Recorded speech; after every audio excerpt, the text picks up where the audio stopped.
Hi, welcome to the Wolf Lake State Fish Hatchery Visitor Center. My name is Shana Ramsey, and today we are going to do a tour of the Wolf Lake Hatchery and learn how we raise millions of fish every year and why we raise them. So let's start with a little bit of history about the Wolf Lake Fish Hatchery.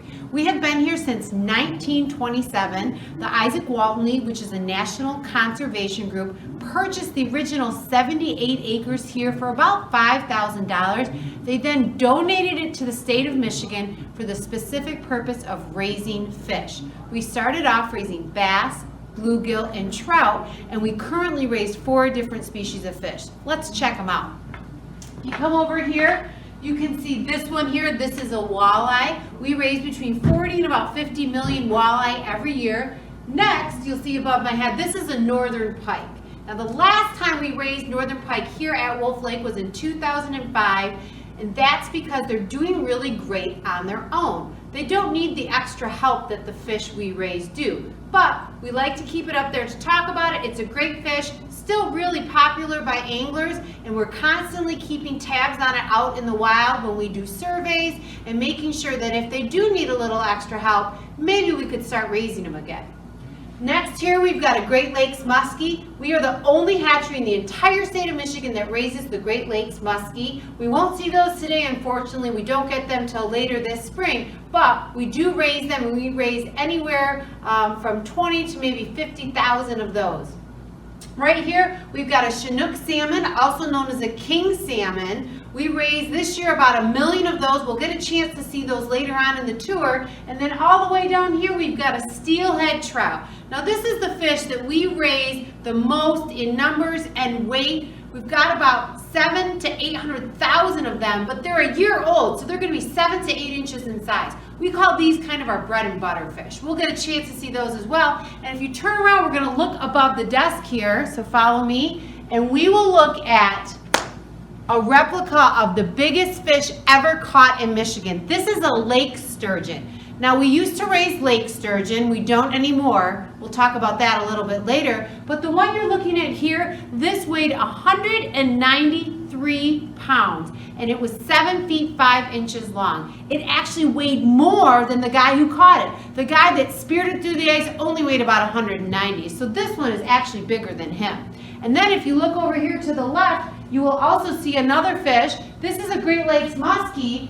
This is a replica of a world record, or the world record Great Lakes muskie. It was caught in Lake Bel Air, which is kind of up near Traverse City, and it was 58 inches long. It was 58 pounds, and if you hugged that fish, it was 29 inches around. Now, those of you that fish for bass, you can appreciate that this fish was caught when the guy was fishing for bass. He had 8-pound test line on. He broke 2 nets, and it took him about 2 hours to land that fish. So, with that, I want to talk just another minute about why we raise fish here at the hatchery. So, we raise fish at the hatchery for 2 main reasons. First reason is healthy lakes, rivers, and streams have lots of fish in them. We want our ecosystems to be healthy. So, we raise fish, we care for them, we give them food, water, shelter, space, and when they get big enough, we put them out in the lakes and the rivers and the streams to create healthy ecosystems. The other big reason, we, the DNR, want you to be able to catch fish as anglers. We put fish out there so anglers can catch them. So, with that, let's head down to the hatchery and check things out. Follow me. All right this way, we're going to walk down to the hatchery and check things out. While we're walking, I'm going to share with you a little bit of information about our other hatcheries. All right, so we've actually got 6 fish hatcheries here in Michigan, so we're just one of 6.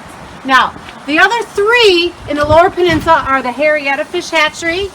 That is located near, Cadillac. They raise brown and rainbow trout. Then we've got our Platte River Hatchery. That is located near Traverse City and Beulah, about a half-hour southwest of Traverse City.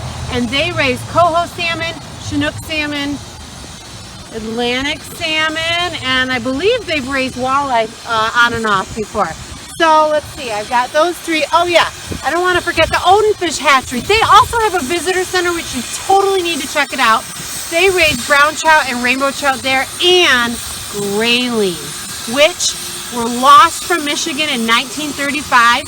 And now we as the DNR are trying to bring them back. So I hope you go visit my colleague Christine Steensma up there and check out Odin. They've got a steam viewing chamber, they've got trails, and all kinds of really cool stuff you can see. All right, now we are standing in the fish food room. We're going to talk about what we feed the fish and also how we get the eggs from the fish.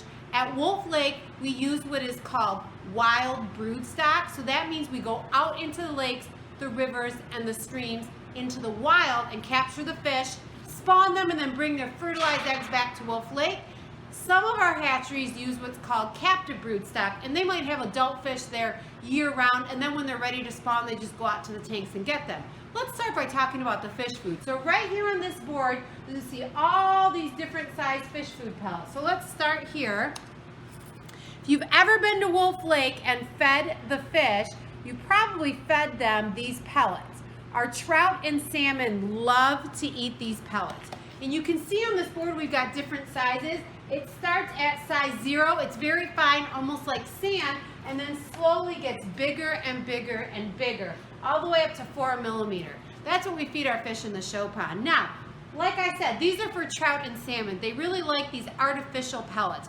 What do we put in the fish food? All kinds of good stuff to help them grow big and strong, like protein. We grind up chicken feathers. It's kind of our secret ingredient. And we also put something in these pellets that makes them smell a little bit fishy. I wonder what would make this smell like fish. Well, maybe the ground up dead fish that we put in here. And I know all of you are going, ew, dead fish. But I want to ask you a question. Do bigger fish eat little fish out in the wild? They sure do. So we basically recreated nature right here in these pellets. Now, salmon and trout. If you're a walleye here at the hatchery, you don't really need these because your mouth parts have not even developed because you're so teeny tiny. You're still feeding on a yolk sac. More on that later. Some of the fish here, like our sturgeon, they like to feed on frozen bloodworms. If you were a muskie here, you would feed on some pellets when you're small, but as you get bigger, we would feed you fathead minnows. So it really just depends on what kind of fish you are, what we feed you when you're here at the hatchery. So let's get back to talking about how we actually get the fish from the lakes, rivers, and streams. So you look at these pictures here. We'll start with this first picture, electroshock boat. This picture is showing you the boat that we go out on, and if you look in the front, you can see those poles, and then there are probes going into the water. We send an electric current into the water. What that does is it stuns the fish. It doesn't hurt them, but it just stuns them long enough so we can scoop them up out of the water and bring them back to shore to spawn them. We would use this in a river environment. This is how we get our walleye on the Muskegon River. Next, to the left, you'll see a picture of a trap net. That is showing you how we would set that net in a lake environment so the water is not moving. It's not going to be moving quickly like it would in a river environment. We set that net up, and basically those big panels out in front called leads are where the fish would actually get kind of curious. They hit those leads and they kind of nose back and eventually find their way into the back pot through the tunnel, and that's where they're actually going to be trapped. Then, just like you see in the picture, those staff, those fisheries division staff, would actually pull those nets. They would check them from time to time to see what fish are in there. Sometimes we get non-target species, fish we're not after. Those would just go back into the water. The fish we want would come back to shore. The next picture you're looking at is the little manistee weir. This is how we actually get our salmon and our trout. These species of fish like to go upriver when they're ready to spawn. So imagine you're a salmon, you're living out in Lake Michigan, and now it's time to spawn. When you're about 3 years old, you would find the very same river where you were naturally hatched or where we, the DNR, released you. So let's just say that's a Little Manistee River. So what you would do is you would make your way upstream in the Little Manistee River using a sense of smell. And when you get to this weir, we would basically block you from going any further upstream. We can open and close this weir as we need to at different times of the year, but when we want to get the salmon in the fall, we will block the migration and we would divert you into some holding ponds. Then what we can do is we can actually go to those ponds, gather the fish, and do the egg take. The next picture to the left is just an up-close picture of our biologist, Matt Hughes, spawning a walleye. What we're gonna look at next is a video showing you how we actually spawn walleye. Let's get started.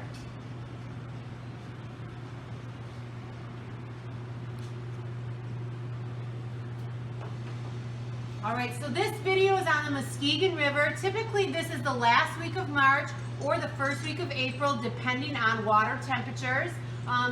Fish are also spawning based on photo period, how much daylight there is. That is the Croton-Hardy Dam there off to the left. If you're familiar with the Muskegon River, we're just downstream at the Pine Street launch.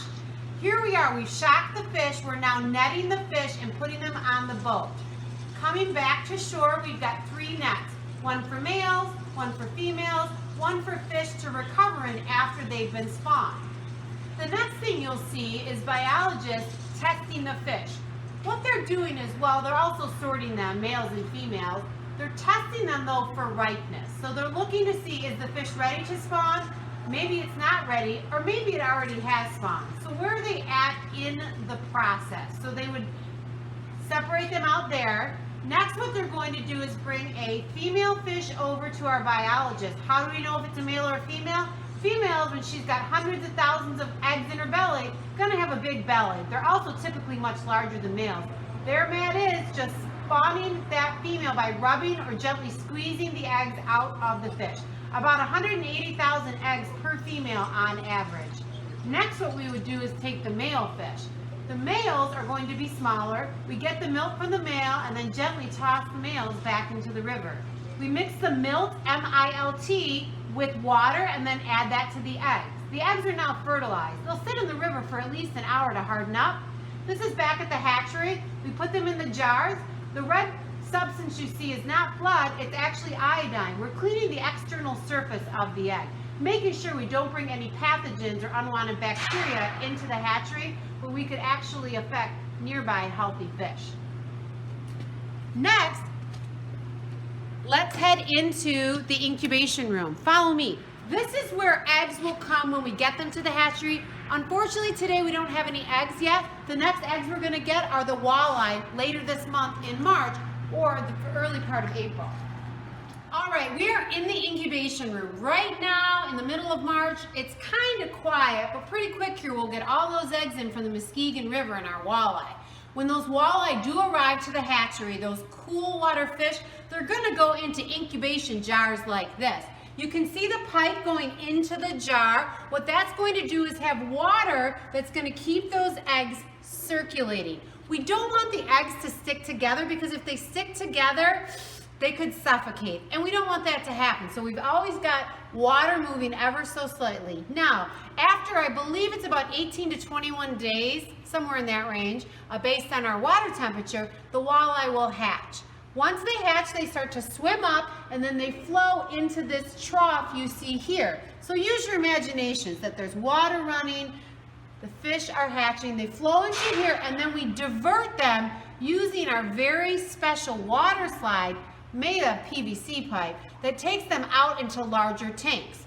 So the eggs are in the jars, they're here for 18 to 21 days, they hatch, they start to swim up, flow into the trough, and then out to bigger tanks they go. If you look up behind me here, you'll see what they look like when they hatch. They're called sac fry. That big bubble-like structure on their belly, think of it like a sack lunch. They're born with a supply of food. All fish are going to feed on that for the first few weeks of their life. So immediately upon hatching, those walleye leave this room. It's a little bit different if we're talking about trout or salmon. So take a look at this picture here and you can see what it looks like when the eggs are actually in the trays. Let's take a look at these trays here. Now there's nothing in them right now, but when the eggs are in there, there would be water flowing through, again, keeping them alive, keeping them from sticking together. It takes cold water eggs like salmon and trout a little bit longer to hatch, probably about 30 to 35 days for trout and about 45 days for salmon. After they hatch, we actually leave them in the trays as that sac fry. So they've got that big bubble on their belly. They feed on that for a few weeks, and then we take one at a time these trays and move those fish into larger tanks. So it really just depends on what kind of fish it is, what we do with it when it's in this room, and how long it's going to stay in this room. So we'll get those walleye in the end of March, 1st of April, and we'll probably be getting our steelhead trout from the Little Manistee River about the 1st or 2nd week of April. Typically it's the middle of April, but this year spring is coming a little bit more quickly and we had a mild winter, so sometimes that can speed things up. All right, next on our adventure, we're gonna go look at actual live fish. Let's go. All right, here we are. We've got actual live fish. Take a look inside this tank. You're looking at about 84,000 Chinook salmon. So these eggs were taken last October, 2019, about mid-October, from the Little Manistee River. They took about 45 days to hatch in our incubation room. Then they fed on those yolk sacks, their sack lunches, for a few weeks. And then we moved them here probably right around Christmas or just after. These fish will remain in these tanks inside the hatchery until they are stocked out, probably next month in April sometime. So let's talk a little bit about the tank that you're looking at. If you look above the tank, you can see a big silver box hanging above. That is the fish feeder. So we fill that with pellets, just like what we saw in the fish food room. And that is how the fish eat. They're on automatic timers and they release the food into the tanks probably every few minutes, just depends on the fish size and the food size. If you also look inside this tank, you'll see these big panels going across the tanks. Those are called baffles. So we can raise them or lower them to increase or decrease the flow of the water. And if we look all the way down to this far left end, you'll see a white pipe. And this is where the water is coming into this tank. We use groundwater. We have 5 wells on the property. This site was originally chosen by the Isaac Walton League because of the great groundwater or aquifer that's beneath our feet. This water is 52 degrees. Oh, that noise you heard? That's our fish getting fed. This water is 52 degrees year-round, and that's a great temperature for raising cold water fish like salmon and trout. So let's talk a little bit more about these Chinook salmon. Now, these are fish that are not actually from the Great Lakes. These were brought, must be feeding time, I keep hearing those feeders go off. All right, these fish were brought to the Great Lakes in the late 1960s, and they were brought here because of some invasive species that were causing problems in the Great Lakes. It started with the sea lamprey, an eel-like looking fish that got into the Great Lakes from the Atlantic Ocean and started decimating populations of lake trout. And then following that, another invasive species called the alewife, a small little bait fish, got into the Great Lakes, and because there was nothing here to feed on them, their population blew out of control, and there were so many alewives that they were eating everything, all of the plankton and everything out of the Great Lakes. They wound up dead on the shores of the Great Lakes. So we had a big problem, and natural resource managers, fisheries managers had to figure out how to fix our Great Lakes. And so they brought this beautiful fish called the Chinook salmon along with the coho salmon from the Pacific Northwest to feed on the alewives, because these fish love alewives. It's almost exclusively what they eat, and they also created a multi-billion-dollar sport fishery. In fact, sport fishing is huge in Michigan. We have more than 1 million licensed anglers here in Michigan. And guess what? You as an angler, when you buy your fishing license, you are paying for all fisheries management and all conservation in Michigan. So it's really important that you buy your fishing license to support efforts like raising salmon like you see in this tank, but also to help all of our public lands and protecting all species, all birds, butterflies, insects, flowers, trees, and all of that for current and future generations. All right, follow me. We're gonna check out my favorite fish here at the hatchery. All right, follow me this way. All right, here we are. My favorite fish is in this tank right now. Let's take a look. You are viewing lake sturgeon. This is also referred to as the dinosaur of the deep. These fish have been around as a species since the dinosaurs. They've been around for millions and millions of years. Now, let's talk a little bit about physiologically what they look like. So, these fish can get very, very big. And when I mean big, I mean they're the biggest fish in the Great Lakes. They can be 9 feet long. 9 feet long, that's bigger than a human. They can live to be 150 years old. And ladies, it's the females that live to be 150. Gentlemen, sorry, males dead around 80. But these fish can also grow to be 300 pounds. So let's recap. 9 feet long, 300 pounds, and they can live to be 150 years old. So let's look at this fish. It looks a little bit like it's got spines running down its back and its sides. Those are actually bony plates. They're called scutes. Think of it like a suit of armor they have for protection. As they get older, that starts to smooth out a little bit, and they become smooth because they don't need that extra protection. And you might notice there are a few dark spots still left on this fish. By the way, this fish is about 13 years old that you're looking at. Yeah, 13 years old. The last time we raised him here at Wolf Lake was 2007. But those black spots on it are actually camouflage to help it blend in. Again, as they get older, it kind of starts to smooth out. You also think it might look a little bit like a shark. That's because sharks have the same kind of tail. It's called a heterocircle tail. A bigger lobe on the top and a smaller lobe on the bottom. And if you look by its snout, underneath the bottom in the front, you'll see it looks like it has whiskers, but those aren't whiskers at all. Those are called barbels. Think of them like fingers. They're sensory. What they do is they comb through the bottom of lakes and rivers looking for food. They're what we call bottom feeders. Their mouth is actually on the bottom of their head. What they're looking for to eat are macroinvertebrates, things that live in the bottom of lakes and rivers like crayfish, leeches, snails. And when they find that food, their mouth magically, I think, drops down out of their head and acts just like a vacuum. It sucks all that food right out of the bottom of the lake or the river. Now, they don't have teeth, so they'd have to swallow things small enough to swallow whole. Can they eat other fish? Well, sure. Usually if it's a small dead fish, though, they're not really built to chase after things. All right, why is this fish also so special besides what it looks like and how big it can get? Well, these are what we call a threatened species in Michigan. They're threatened for a lot of reasons. Probably the biggest reason is that historically, these fish were actually thought of as a trash fish. So when fishermen would catch them in their nets, they would ruin the nets and they said they were garbage, they were junk, they didn't want them.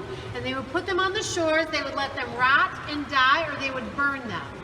Soon after, about the middle to late 1800s, commercial fishermen decided, whoa, what are we doing with this fish? These fish are actually really great. They have a lot of eggs, and we can sell their eggs as caviar and make a whole lot of money. And so very quickly, a fishery developed for the sturgeon. And instead of being a trash fish, a fishery actually was created for them. So their population quickly declined. And they're very sensitive to environmental factors. They need a really clean environment to live in. So when we were destroying our lakes and our rivers, when we weren't taking very good care of them, and there weren't laws and rules to help protect them, their habitat really started to decline. We would float logs down the river and scour the bottoms of the river, which is exactly where they like to lay their eggs. Or we would put chemicals in the river, and that wasn't good for them either. So that's why still today in 2020, these are considered a threatened species. Now we have lots of laws and rules that protect them. You can still fish for them, but it's extremely limited. There's a small spearing season, which is actually historically how Native Americans used to fish for them, and there's a short hook and line season as well. You can go to the Michigan Fishing Guide to learn more. We enjoy having these fish here because they're our favorite because they get big, they look cool, and they eat bugs. And think of how big they can get by just eating bugs. Now, we used to raise them at Wolf Lake and don't anymore, not because we don't think they're a great fish, but because we have 8 small stream-side mini hatcheries where they're raising them. So we're actually still doing the work. We're just working with some of our partners like Michigan State University and the U.S. Fish and Wildlife Service to help us get this species back on track. Hopefully soon we'll have enough. Maybe they won't be threatened anymore. For right now, we're working hard to preserve this species. And if you do come to Wolf Lake and look at our show pond, we've got 2 that are 6 feet long. See if you can spot them next time you come to walk our trails. You might see a few smaller fish swimming around with these big sturgeon. These are Chinook salmon. They were in the tank on the other side, and they must be really strong because they jumped right over the big barrier we put up. They like to live and coexist with the sturgeon in this tank. They're really neat to see, but we really love looking at the sturgeon. They're our favorite. All right, now we've moved outside, and behind me you'll see our raceway building. Now normally when you come on a tour, we look through the viewing window, but today you're gonna get a special look at all the fish we have inside. Follow me. All right, here we are. We are inside the raceway building, a very special treat. What we're looking at are steelhead trout inside these tanks. We have 12 race legs, and we have probably upwards of 800,000 of these fish. They're 7 to 8 inches in size on average, and they'll only be here at the hatchery for the next few weeks, and then they'll be back in the race lake. Let's take a look. They're a favorite of anglers to catch because they're very strong. In fact, close to Wolf Lake, you'll find one of the best rivers in the state with the St. Joe River, which eventually all of our water dumps into. So these fish started off in the hatchery about a year ago, and they moved into the tank room after they hatched, and then out here. They remain here all winter, and will remain here until they're stocked out. Here we are. This is one of our stocking units. This is what we use to actually take the fish from the hatchery out into the wild to the lakes, the rivers, and the streams. Our hatchery staff are specially trained to operate these large vehicles. Now this is about our middle plus range. We have a couple vehicles that are as big as semi-trucks.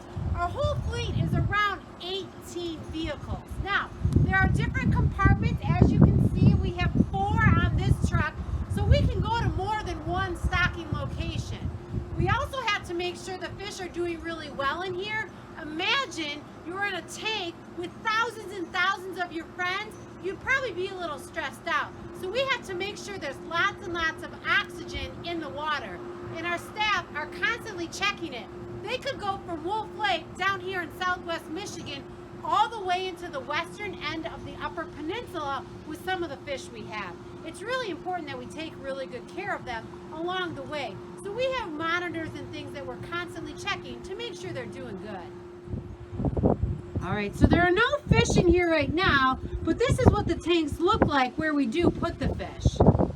These will all be filled with thousands and thousands of fish. Very soon, they will go to stocking locations throughout the state so you, the angler, can catch them. And so we have healthy lakes, rivers, and streams.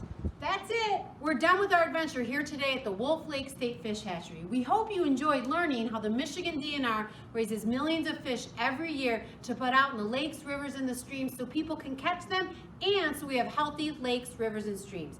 Buy your fishing license today to help support conservation and natural resource management in Michigan. Thanks again.